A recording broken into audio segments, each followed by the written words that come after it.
Alright guys, welcome.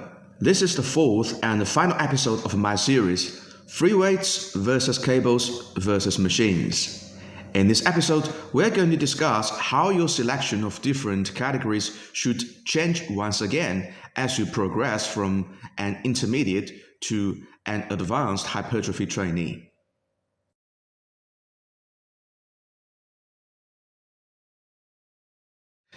Before we talk about which category of equipment we should choose as an advanced trainee, I think we probably should define what is the starting point of an advanced hypertrophy trainee first. Now, my definition of an advanced hypertrophy trainee has always been the same. When you reach the generic ceiling height, or more specifically, the high end of the generic ceiling height, which is a fat-free mass index of 23 with 10 to 15% body fat. If you have reached this generic ceiling height, there's actually a chance that you have already been an advanced trainee for some time and you have been training consistently for over a decade. However, if you want to get even bigger and reach a fat-free mass index of 25, or so-called genetic ceiling height, then you are definitely in advanced training phase and it is time to review your choices of training equipment again.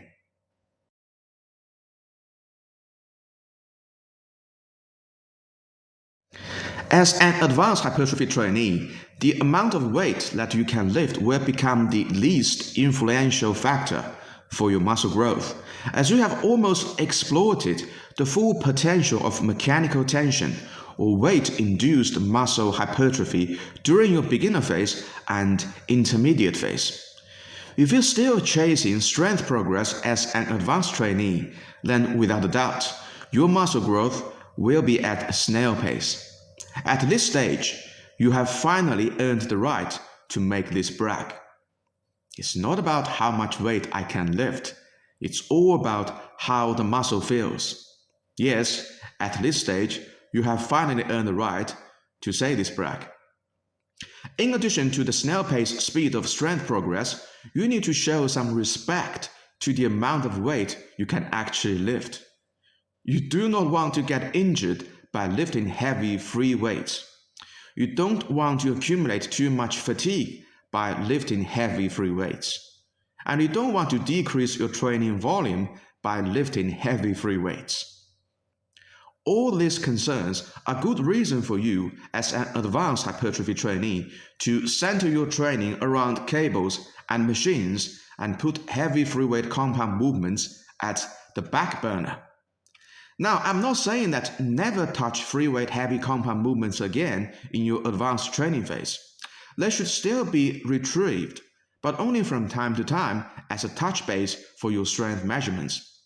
And some free weight heavy compound movements with decent stimulus to fatigue ratio, for example, the RDL or the Meadows row, may be still used very often. But if you still center your training around free weight heavy compound movements as an advanced hypertrophy trainee, then really you're doing something wrong. Case in point, nowadays most IFBB professional bodybuilders, the bulk of their training is cable and machine exercises. You rarely see the whole training session is free weight centered. And without any doubt, those people are the most advanced hypertrophy trainees of the whole planet. If all these advanced hypertrophy trainees are shying away from free weights, then probably it is not a good idea for you to deviate from their choice.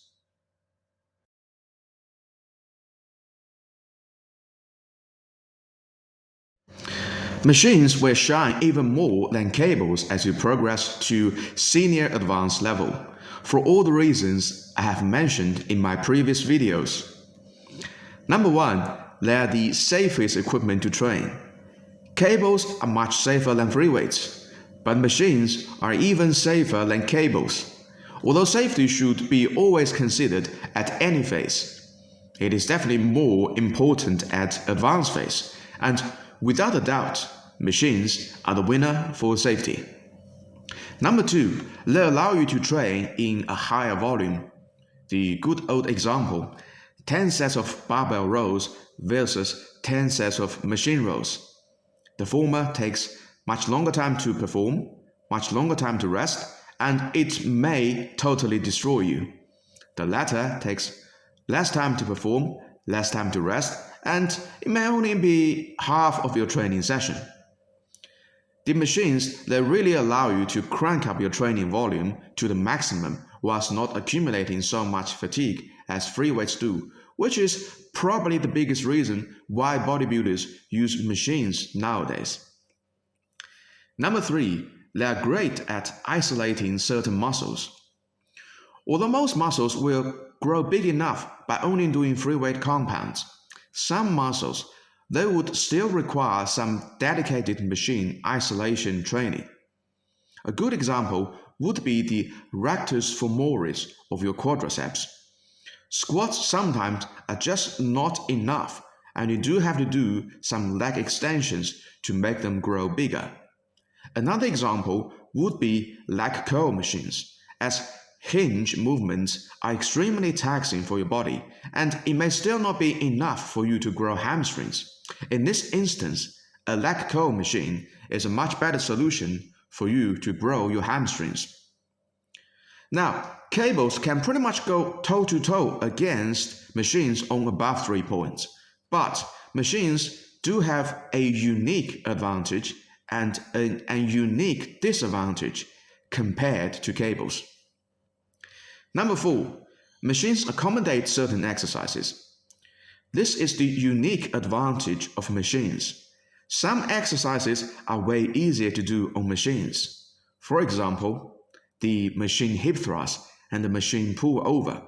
Compared to free weight versions or even cable versions, some machines provide movement paths that free weights and cables just simply are unable to mimic. Good example would be the hammer strength DY rows. This kind of particular movement path is really unable to be mimicked by cables or free weight versions. Number 5, machines, they do create pattern overload. Now, this is the unique disadvantage of machines. As the movement path is already preset for all the machines, you have zero freedom to adjust your movement, and that is potentially a huge issue, because your connective tissues have to take the repetitive beating from the same movement over and over again, and this will be further exacerbated due to the high training volume that an advanced trainee has to do. In comparison, cables will allow you the freedom to adjust your movement path for every rep. And remember, you are way more likely to get injured because of your connective tissue damage than the actual muscle tears. And it takes much longer time for your body to grow your connective tissue than your muscle tissue. So, although machines have so many fantastic features that cater so well to advanced training phase, this point alone, the pattern overload, is enough to warn you that your training should never be entirely machine-based.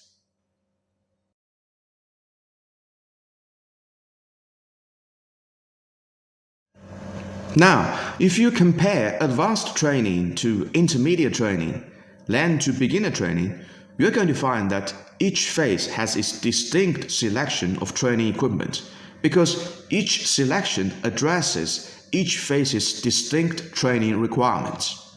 And the selection for beginner phase and advanced training phase are almost the polar opposite, which is part of the reason why you should not simply just copy your favorite fitness influencer's training program, because they could be very advanced on their training journey and have earned the right to train mostly machines and cables, whereas more than likely you are merely just a beginner, and would be much better for you to start your grind from boring free weight heavy compound movements.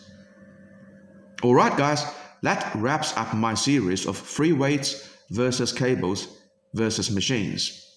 If you have any suggestions at what other series I should do in future, please drop them in comments and I will try my best to do it for you. Oh, by the way, if you haven't subscribed, why not do me a favor and subscribe now? It's free, it's easy, and please let me help you get jacked in the fastest natural way possible. That's it, guys. I will see you all in the next video. Peace out.